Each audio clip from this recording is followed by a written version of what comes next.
where it was happening, you moved north. Go north, young man. The cities that die in the south, and that's the only way to describe it, is they just go into oblivion, are never really replaced. But there are locations all around the Yucatan Peninsula where the cities not only thrive, but they begin to grow explosively. This growth was enhanced by an elaborate network of causeways called sacbes, or white roads. The sacbes weren't just local transport. They were emblems of the great political power of two allied cities that had the wherewithal to create this magnificent royal procession way between their two kingdoms. As much as 60 miles long in some places, they were a marvel of engineering. They would place huge rocks on both sides of the causeway and then filling whatever was in between with cobbles and unfinished rocks and stones, and then they cover all this surface with stucco. Nice plaster, and then upon it, they create this smooth surface. In the Yucatan Peninsula, the sacbes often charted a course through the rough terrain in perfectly straight lines. It's not easy to cut a line 60 miles that doesn't deviate even a degree. I would really like to know what instruments they use. We have no record of it. These causeway systems allowed for rebirth, movement, and trade in the north. And it is there that the ragged survivors of the southern lowlands hope to find a second chance in a Yucatan city called Chichen Itza. Chichen Itza came to be the largest and most powerful city from about 800 to 1050 or so that had a real knack of being a big tent. So it was a very cosmopolitan place, and I'm sure it traded handsomely on that reputation. One of the buildings unique to the site was El Caracol, an astronomical observatory. The Maya were obsessed with both time and the stars and spent centuries looking to the sky for answers. The Maya probably had something called a gnomon, which is a series of two crossed bars, and by looking at the intersection of those two bars, they would be able to focus on something. With just basic tools, the Maya were able to track the movement of the stars and planets and the passing of time. Like Stonehenge, this was a place where people could make solar and lunar observations. The staircase in the front of the building faced 27.5 degrees northwest, out of line with other structures, but in almost perfect alignment with Venus's most northerly position in the sky. It was closely aligned with the celestial bodies and occurrences, such as the movement of Venus and the solstices. In the higher tower of the building, 3 openings survive today. They are small, narrow, and irregularly placed, but they align along astronomical sight lines.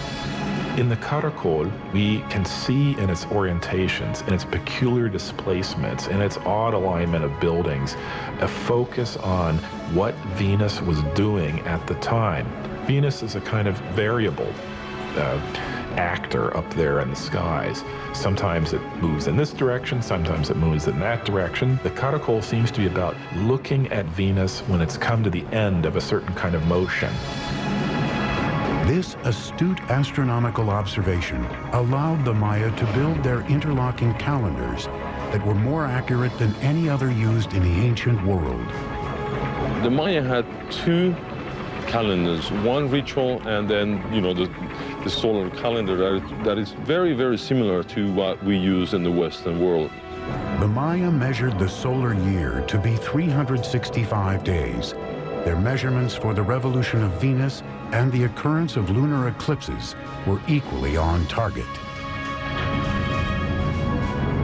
In just 200 years, the Maya had achieved a rebirth in the wake of the catastrophic destruction of their southern cities. But now the North would face an even deadlier enemy, one that was capable of annihilating the Maya while leaving their cities intact. Chichen Itza is renowned for its well of sacrifice. It is said that humans and precious objects were tossed into the sinkhole as offerings to the rain god Chalk. In the 9th century, the classic Maya cities suddenly and mysteriously collapsed. ending the era of greatest prosperity and growth. Rebirth in the north gave the Maya an opportunity to combine astronomy and engineering on an unprecedented scale. At Chichen Itza, signs of continuing obsession with the skies left a permanent mark on Maya architecture. The cornerstone of Chichen Itza was the 98-foot El Castillo, or the castle, built in the 9th or 10th century. The 365 steps equal the number of days in the Maya civil calendar. 52 panels on each side represented the Maya's 52-year cycle. 9 terraced levels equaled the 18-month Maya solar calendar. And the temple's axis was perfectly aligned so that specific shadows were cast twice a year. For any Maya standing and looking at the northwestern sector of the Castillo, they would see a balustrade, and then the combination of shadows and the sun hitting that part just before sunset. And then several triangles form. And then at the very bottom of this balustrade, you have a nice carved serpent head, a snake coming down from heaven. And that is indicating the arrival of the rainy season. The Maya saw this phenomenon as a manifestation of the deity Kukulkan, the feathered serpent. The Mayas were able to actually record, the equinox. That day in the year where night and day, last the same. Every year, March 21st, you see the descent of Kukulkan. Surrounding El Castillo, the civic buildings took on a new characteristic: spaciousness, with a broad open plaza, temples, marketplaces, a ball court, and colonnades. So the colony hall not only housed the feasting events, but maybe individuals were brought into the plaza. The general public was probably invited, depending on the occasions, to come to the plaza and witness the arrival of this, traders, the merchants. Greek or Roman in appearance, these round columns were used as a new type of structural support and were an architectural first in the Maya world. The benefit of a column is that it allows you to create flat roofs. You're not investing all of your energy in creating stone buildings that are going to be containing corbel vaults, which may or may not collapse.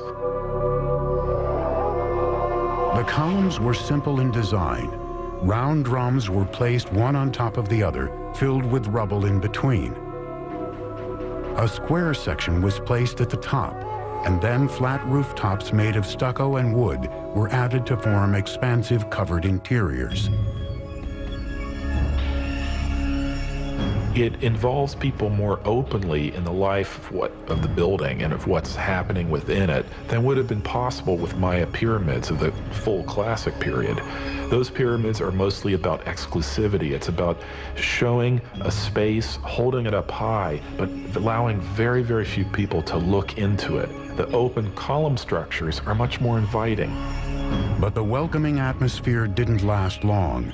After more than 200 years of domination over the Yucatan, Chichen Itza suffered a fate similar to its neighbors in the south. It mysteriously collapsed. When the Spanish arrived on the shores of the Yucatan Peninsula in 1517, every large cosmopolitan center of the Maya world had been abandoned. Even so, a splintered Maya civilization living in small villages across the countryside put up a sustained fight against the conquistadores. They proved difficult to conquer because rather than taking a king captive or an emperor, as they did with the Aztec, they had to conquer one village at a time. And once they moved on to the next village, there'd be one behind them that would then begin to rise and revolt. Maya warriors killed conquistadors by the thousands, but their weapons proved useless against a more potent enemy: disease. Within 100 years, 90% of the population of the New World was gone. The Maya who survived faced further persecution. Friar Diego de Landa, had been sent from Spain to convert the Maya to Christianity, and he ruthlessly enforced his religious teachings. Diego de Landa was a young idealist who came to the New World trying to save souls, trying to win converts to what he referred to as the one true faith. But the Maya didn't believe that they should instantly and forevermore reject all of their own beliefs. On July 12, 1562, Landa ordered an auto de fe, or burning of the Maya texts, believing they were the writing of the devil. This was the end of thousands of years of accumulated knowledge of Maya civilization, one of the great tragedies in human history. In a lucky twist of fate, 4 codices survived the inferno and wear and tear of time. By the 19th century, some of these books that happened to escape the clutches of these friars and their destructive urges began to make their way into public attention. Today, their survival story is just another mystery in the complex history of the Maya. The fact that they were able to sustain an urban civilization in the rainforest for 1,500 years through all sorts of logistical and other challenges is one that we should admire and one from which we can stand to learn a great deal. Just as the Maya looked from the ground to the sky for guidance, we are now looking from the sky to the ground for answers. In recent years, NASA and the University of New Hampshire have been experimenting with remote sensing technology to see if they can determine where undiscovered cities might be hidden. Mounds of earth covered in trees that appear on readings may actually be ruins of ancient cities that had not been touched for centuries. More answers to the Maya mysteries may be right beneath our feet. Maya archaeology is just beginning. There are innumerable cities, innumerable temples, innumerable settlements that we have not been able to study and excavate. I think we're entering a golden age of Maya archaeology, and I can only see in the next century a time in which this will become one of the best understood civilizations of the ancient world. We now know that the Maya were an innovative and creative and majestic people with their own particular taste for violence. But what is the real allure of the Maya? What is this mystique that draws generation after generation the world over to this complex and sophisticated civilization? Is it the architecture with its serene palaces and temples, or the intricacies of hieroglyphs and art in a complex writing system? Or is it the astounding comprehension of astronomy and mathematics with the concept of zero, unparalleled in antiquity? Or is it simply because these remarkable people carved entire cities, not just villages and towns, but magnificent cities, right out of some of the most inhospitable landscape in the entire world? In the rain